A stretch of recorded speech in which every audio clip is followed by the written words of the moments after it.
fire first. But the real problem arises when you continue to put out fires and don't integrate continuous improvement into your organization's DNA because you become expert firemen instead of experts in your core business. Unfortunately, you don't even see that you've become firemen because you think firemen wear funny hats and carry axes. If you're a fan of Stephen Covey and the 7 Habits, then you can think of us as a company that puts you out of quadrant 1 and into quadrant 2. Now, I'm not going to go through all these bullet points here because I think you get the point. Your organizations probably suffer more or less from all these problems, so the question really is, do you have any idea how much time, money, and resources you're losing by letting this continue? I mean, most companies don't have a clue. If they did, the communications piece would be the first thing that they would attack because it's one of the biggest, if not the biggest lever in an organization's value chain. So today, we're going to focus on email because it is, as Forbes magazine points out, the single... Michael, when did Forbes say this? This is from 2008. But let me get to that in a second. Forbes says that email is the leading cause of preventable productivity loss in organizations today. And they're not saying one of them, they're saying the leading. And yeah, you're pointing out that maybe this is old, but do you think that no, it hasn't gotten any better. No, I can tell you that it hasn't. Well, look, this would be a good time to take our first poll. And while Stefan is running that, let me ask you why you believe that companies haven't figured out how to standardize the email process. I mean, people spend so much time with email, it would only make sense to form a best practice. Roy, I think that the main reason is that until LeanMail, there's never been a concept that combines the mindset, which is the most important part, in my opinion, with an ultra-simple method that has its roots in Lean Six Sigma and the teachings of the great productivity experts like David Allen, Stephen Covey, and unfortunately, there have been a lot of consultancies, including some of the biggest names in the business, that have been selling snake oil. And it's very easy to spot the snake oil sellers because they don't measure. This is very important. You pay for a course or you get some consultancy and they're gone and they send you the bill. We control that LeanMail is working for our customers after 1 month, 3 months, 6 months, and then 1 year before we're satisfied that the culture is in place. Huh? What, can you share some actually hard data on that? I will. I'll do that later in the program, but I'd like to see the results of the survey first. Let's take a look at that.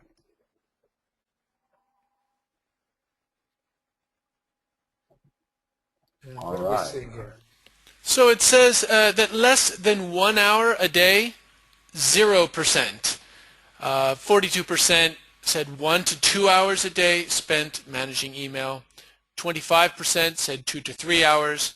33%, 3 hours or more. Okay, well, that's pretty much what we're seeing in general across the board. People are spending a lot of time on email. No doubt about it.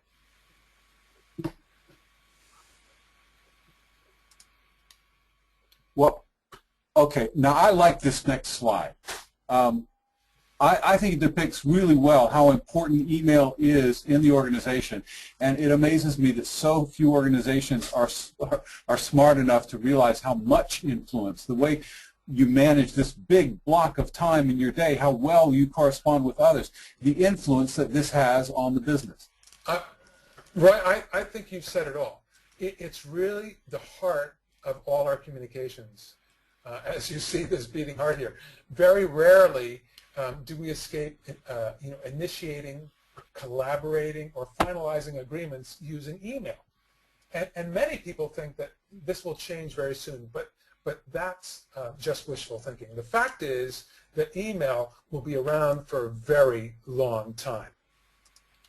And I want to show this graph from a McKinsey report released late in 2012, and it clearly indicates that email is maintaining its place Not that we necessarily want it to, but it is maintaining its place as the most used tool for communication. And I can tell you, I think that a lot of companies should really use a lot of other tools rather than defaulting to email all the time. Yeah, but I agree. I agree.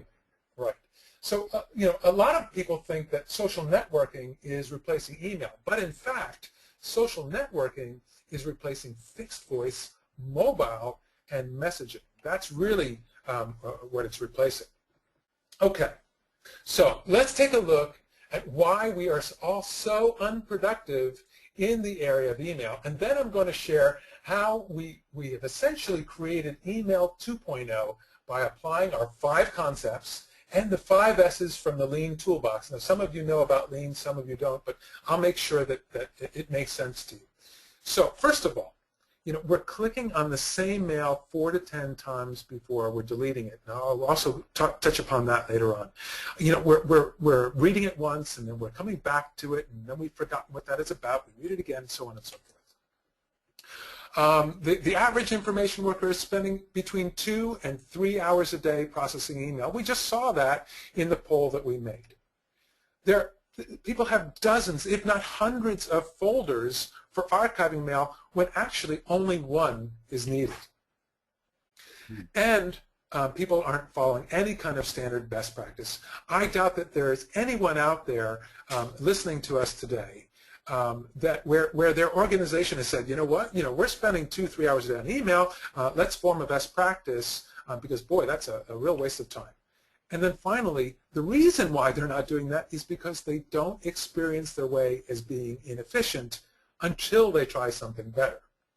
Now, I know this was true for me. By the way, for all our listeners, I've been using LeanMail for about 6 weeks now, and this is where I was, but I didn't realize how bad it was. I didn't realize how good things could be until I was actually using LeanMail. Right. Look, so, Roy, let me ask you, yeah. what did you rate yourself before you took the training? What did you think of yourself? I mean, you are a professional in email, so I can imagine it was pretty high. Well, actually, this is a good time to run our second poll and ask everybody where they rated themselves, and I'll where they rate themselves right now, and I'll let you know after they've had a chance to do this. Okay. So everybody, how effective do you believe you are at managing your inbox? Great.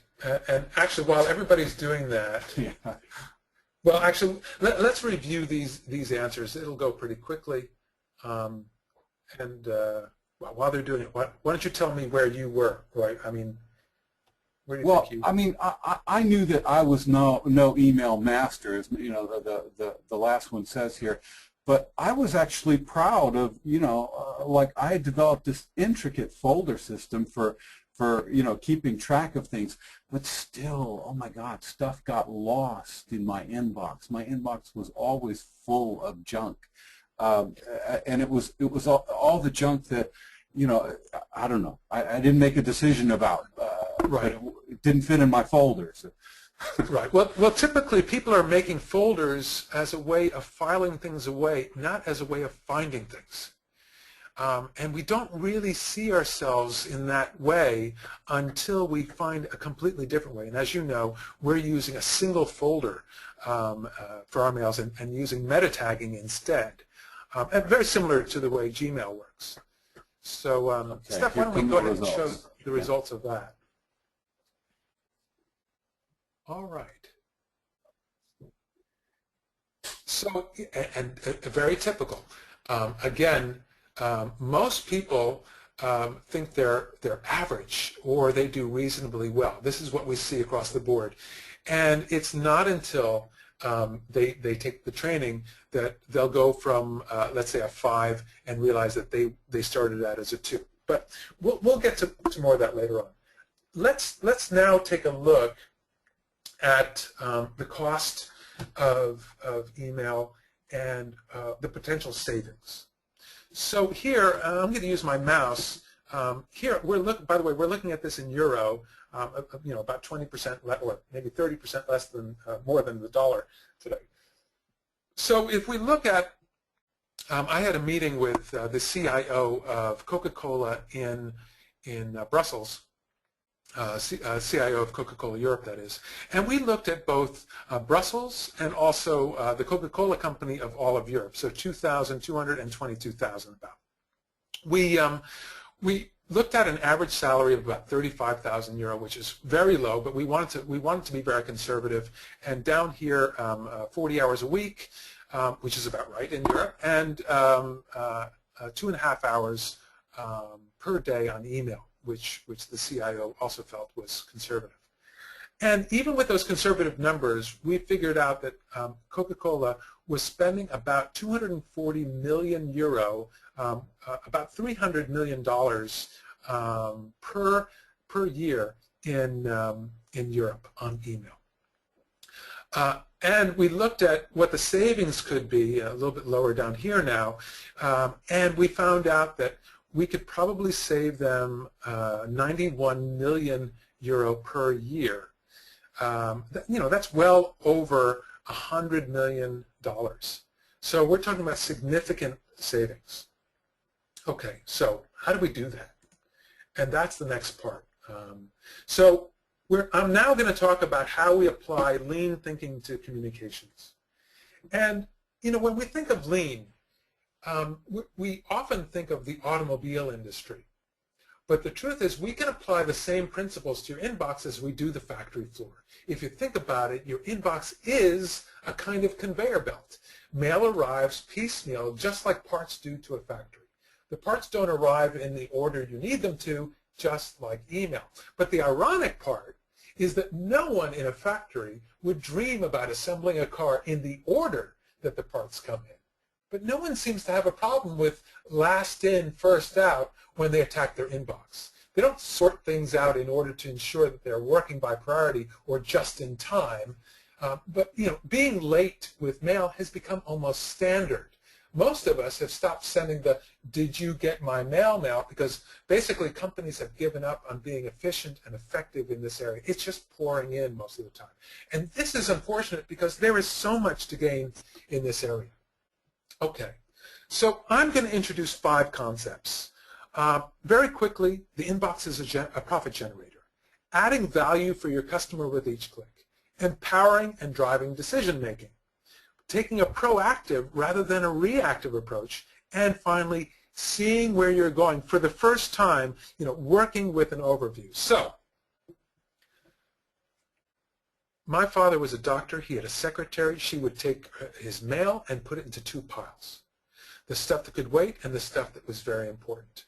Obviously, he went for the important stuff first.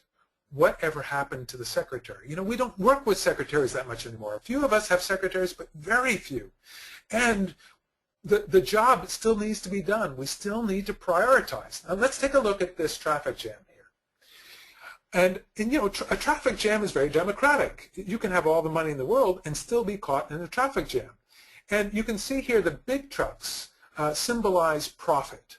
So those big trucks should actually have their own left lane. And instead, they're stuck in the middle of the traffic with everybody else. But LeanMail wants to give those big trucks the left lane so that they're always at the top of your inbox. So you never forget what's important. And it should look something like this. So you see the big truck at the top. And once you've decided that a mail is a high priority item, it should stay there. It should never travel down further. Okay, that's the first part of this. That's the first concept. Now let's go to the second concept. Adding value for your customer with each click. In Lean, adding value is very important. Removing waste and adding value is the essence of Lean. So let's take a look at the timeline of 3 emails. So each line that you see represents a timeline. And below you will see a key representing the different things that we do with email. So if I look at the very first line and the very first click, you'll see that green means that I'm reading and analyzing the mail, and then black means I'm deleting it. So that's the first mail. That's the first history. The second one, I'm reading it a couple of times, then I'm forwarding it, that's what the brown means, and then I'm reading it again before I finally delete it. And I think you get the point. So let's look at a couple of hours of work here. It looks kind of like this. And the truth is, most of that time is wasted because you don't need to be re-clicking on mails if you do it in a proper way, if you do it the LeanMail way. So the idea here would be to prioritize your mails if you can't answer them immediately or delete them or file them away. And once you've prioritized them, the next step is to plan the ones that you can't answer using the 2-minute rule. Now, many of you are familiar with the 2-minute rule, the rule that says if you can do it in 2 minutes, it behooves you to do it right away.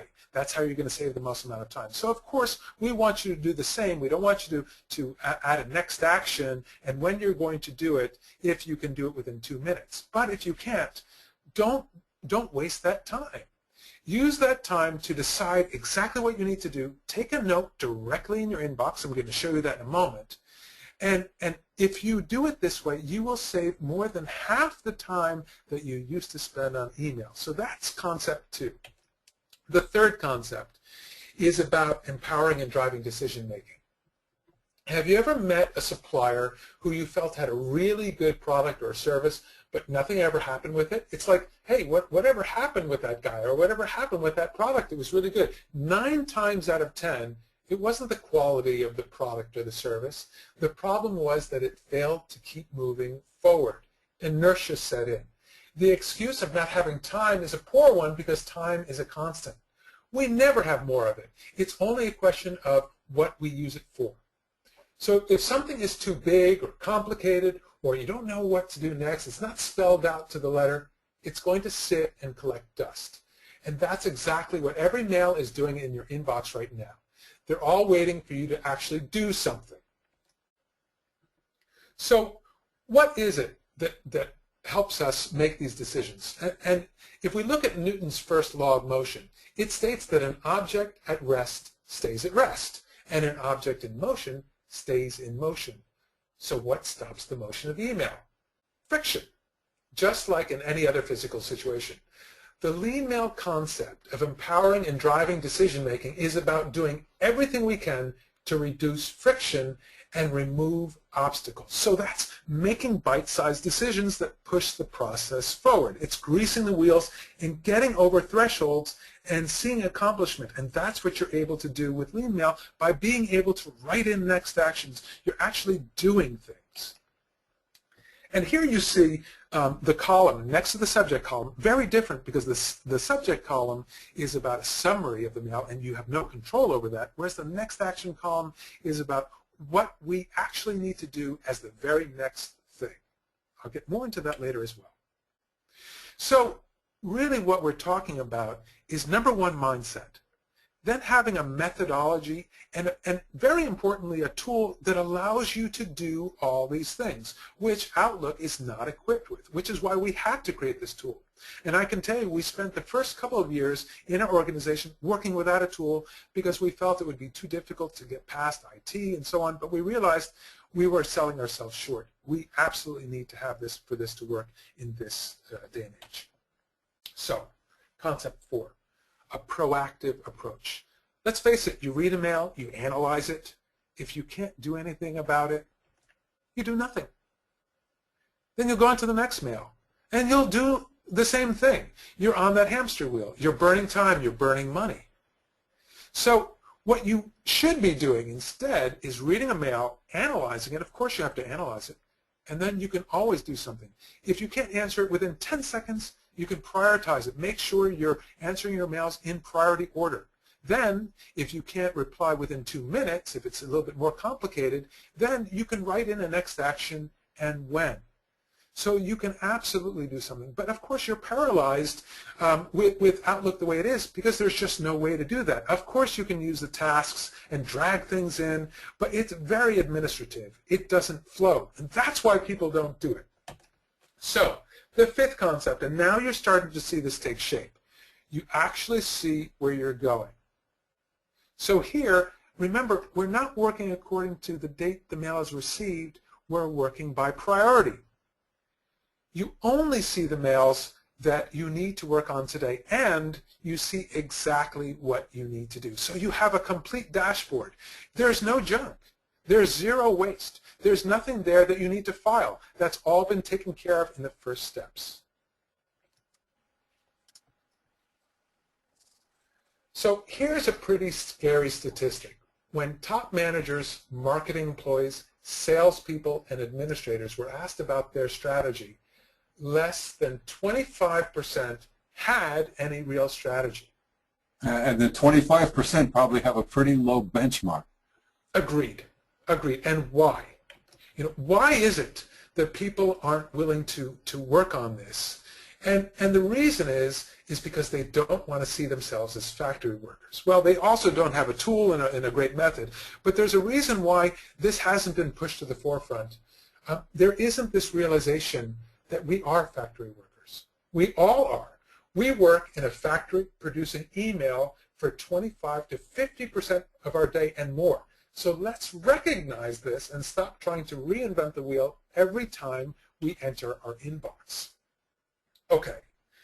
Now I'm going to talk about the 5 S's of Lean. Now, those of you who are familiar with Lean have heard of this tool because it's one of the most basic tools of Lean. Most companies will start with this. As a matter of fact, there are lots of discussions of whether companies should or should not, but in any event, the 5 S's were originally in Japanese, but today, of course, we're going to talk about them in English. And we actually don't talk about the 5 S's in the training itself, but it's good for you to know where our training gets its background and where our methodology gets its background from, because it's over 100 years old. Okay, so let's start off, and let me just name them real quickly. First, there's sort, straighten, shine, standardize, and the 5th S, sustain. So let's take them one by one. First, sort. Now, there are only 3 types of email. There is unwanted email, which you obviously delete. And actually, some people take some time before they delete that, so that should be done immediately. There's email for archiving, which we remove with the click of a button, and it goes right into the right place with a category. And then you're left with actionable mail. And there are 2 types of actionable mail. And we talked about the Pareto principle, the 80-20 rule before when we talked about the traffic. So when you're sorting through your mail, you're deleting the unwanted, you're archiving the mails that you want to have for safekeeping, and you're making a decision of high priority or normal priority for the actionable mail. When you're done with this sorting stage, it's going to look like this. Okay, so now you're seeing your mails sorted by priority. No longer is it sorted by received. And, this is very quick. You're just quickly, everybody wants to check out all their mails before they're really starting to work. And we simply can't stop people from doing that. So why not get some progress done while you're doing that? And of course, if it only takes 10 seconds to answer it, go ahead and do that. But if it takes longer, don't get derailed. So we're looking at our mails in priority order. The next step then is to sort them. I'm sorry, to straighten them out. And here is where we're deciding on next actions and when, if we can't answer them using the 2-minute rule. So when we're done with that, it looks like this. Now notice we're still in order of priority. We only see what it is we need to see today, and we see exactly what we need to do. All because we followed 2 different steps, and our mail will be organized from now on in this way. More than that, however, and this is the robustness of the next action column, the most important part of this, is the fact that not only are you working by priority, not only do you see what you need to do today, but the next actions come together. So if you have a couple of things, and here you see 2 things for a person named CD, we're using their initials, and 2 for KP, you're seeing that they come together so that you don't have to go searching for things when you think, oh, there were a couple of things that I needed to talk to him about. Sometimes you'll have a meeting and you'll align mails in advance of the meeting, and maybe there'll be 10 or 15. That happens very often with our clients who have lots of meetings. So they're not looking throughout their inbox for all those things. They're there on the day that they need them. Very easy. And remember, you're notating everything directly in your inbox. Okay, so the third step is the shining phase. And we're simply looking at our dashboard and making sure that we're actually going to be able to have time to do all of this. Otherwise, we're going to move the date. And that our next actions are appropriate and we don't have to click on them any more times than we need to so that we have our all ducks in a row. If you follow this, you'll save about half the time that you used to spend working your inbox. So, going on to the fourth S, which is standardization. So if you follow this, you'll never clean out your inbox because it'll always be clean. Every day when you're going home, you'll have an empty inbox. Obviously, as the day goes on, you know that you have less time, so you'll be critical about which mails you're going to answer and which mails you're going to push off. This is a rigorous method that works in every situation. It doesn't matter if you're just coming home from a vacation. Instead of it taking 2 weeks to get back on track, you'll be doing that in just in minutes. It's extremely quick to be able to do that. And of course, with our single folder archiving system, that's another standardization that is provided. Finally, the fifth S is sustain. This is easy to sustain across all business areas, cultures, and generations. When we're training in Spain, when we're training in Germany, it doesn't matter what country, everybody says the same thing to us. Michael, you know, it's like this in Germany. Oh, we're like this in Holland. And you know, it's going to be different. And you know what? It never is. It doesn't matter where we train. The overriding thing that changes is the amount of preparation people need. So that might change not from country to country, but from company to company or age to age. And we have different ways of dealing with that. So it has nothing to do with cultures and business areas. And then everyone, and you can look at our best practice adoption rate. 98% love this the very first moment they start using it. Now that will drop, actually these are old figures, I'm going to get to the new figures in a second, and that used to drop down to 78% after 1 year. As I said earlier, we track this for up to 1 year. Our new figures for 2012 that we just did in January of 2013 show that our adoption rate is now 99.1% across all the people that attend our courses. And after 1 year, that drops down not to 78%, but now it's at 86.3%, and we're hoping to bring that above 90% this year.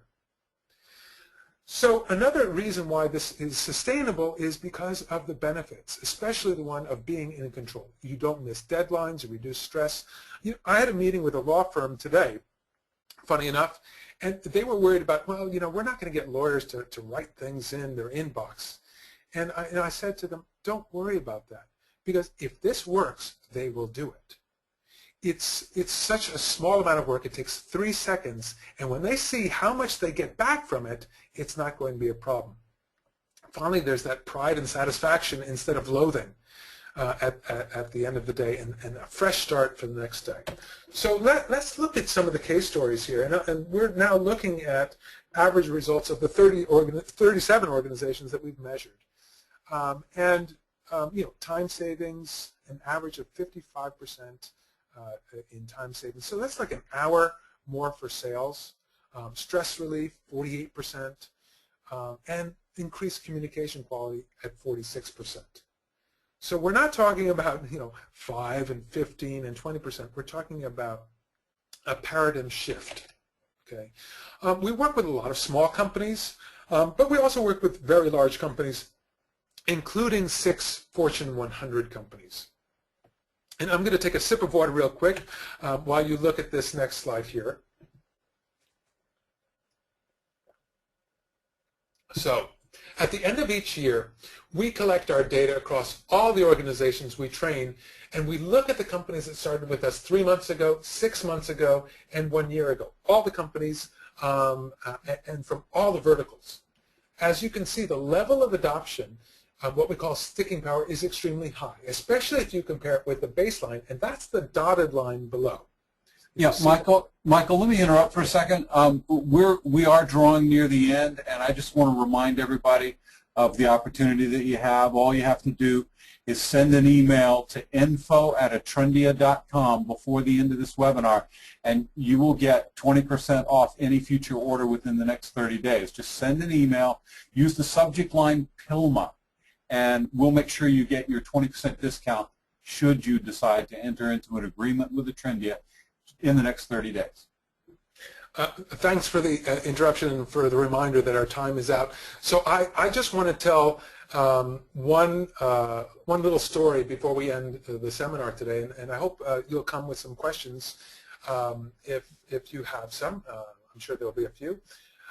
So I have a stepson, and when he turned 15, I asked him for the first time to shovel the snow on the driveway. But before I left him to it, I offered to teach him the most effective way, and he gave me that same look of enthusiasm that he gives me when I ask him to do yard work. So I took refuge in the kitchen and peeked out the window every now and then. The bottom line is that he indeed got the job done. Not the fastest way. As a matter of fact, it took him almost twice as long as your old stepdad. But, you know, he wasn't earning a salary shoveling the driveway. And the point I want to make here is that everyone in your organization could be twice as effective with email. And I'm not just speaking time-wise, but profitability-wise. So what, if anything, is stopping you? Especially when you know how much you're spending on email and how easily you could cut that time in half and cut the resources in half for only 30 cents a day after the initial training. Okay, so you're all wondering, okay, Michael, so what exactly is the best way to shovel the driveway? Well, it's the Super V. It takes the least amount of steps. You never have to lift the shovel. You simply extend the shovel from side to side until you get to the end. But if I had LeanMail for snow removal, I wouldn't use a shovel. It would look more like this. So let me end by inviting you to drop us a mail at info@atrendia.com. And if you would like to trade in your e-shovel for an e-plow, we're there for you. Very good. All right. Well, do we have time for any questions? I think we can take a few if we have any. Okay, looks like we have one here. We have several. Good. What is the difference between this and Gmail priority inbox? That's a really great question. Well, you know, Gmail priority works on an algorithm where the mails that you answer the most get top priority. Now, imagine you have a new customer, a very important customer, but you've only mailed him once, or if that at all. Where do you think the priority is going to be? And you know, I'm taking an extreme example, but you can imagine that working this way is not going to help. That is just a Band-Aid fix. The truth is, it's very fast for you to figure out your priorities. You'll see that in the training. It's the long lists that are difficult. It's figuring out how many are high priority and how many are normal priority when you're looking at tons and tons of mails. That's the tough part. Well, what else do you have for me, Mike? We've got another asker. It looks like this method combines inbox with task list. What if I don't finish my tasks in the course of the day? Then won't my inbox still have messages? Well, as you get better at this, of course the beginners will often end up with a few emails left in their inbox, but that's a muscle that they build. I want to point out that this is very good for the micro-tasking that we do with email. So, I think that it covers about 80, the 80-20 rule reigns here. I don't want to give the idea that we don't use tasks. We train in tasks, we train in calendar and contacts as well. So it's not the final answer, but I would say that a lot of our clients only use this for their tasks as well, and we have a way of entering tasks into our inbox as well. But I will say that the best practice is to use this for about 80% of the micro-tasking that you're doing with email. the same asker has a follow-up. Does Outlook have an option to open this next action column, or is that an Attrendia add-in? Well, it's only part of, you can't do that in Outlook. That's part of the add-in. It's something that we have placed into Outlook. Yeah, I think everybody needs to understand, I can see from the tenor of the questions here, that Attrendia is really, LeanMail is a two-part service, and part of it is the software that you install in your Outlook, and then the other part is the hands-on coaching that was just brilliant. In my case, it was really, really helpful how the coaching worked. That's right. Basically, we're taking the proper mindset that we're getting from all the efficiency experts and transplanting that into Outlook. And the fact is that, if you look at Outlook, especially Outlook 2010, you have no way of prioritizing. It's all about urgency. It's about today, tomorrow, next week. What about the priority part of that? And we need to combine both. So that's why we've had to create software. Plus, there are a number of other tools that are included in this. Yeah, that come with the add-in. They're great. That's right. There's another question. Are you going to make available, can people get a copy of your PowerPoint presentation? Boy, I forgot to of course, we will send that PowerPoint presentation out to anybody that asks for it. We might edit some things, but absolutely we'll get that out to you. Very great. Very good. Well, I think that's all the questions that we have for now. And we're out of time anyway. So, Michael, thank you for sharing with us your understanding of these challenges. What Attrendia has developed is just terrific. To our listeners, thank you all for attending, and good luck with LeanMail. Thank you, Roy, and thank you, Stefan.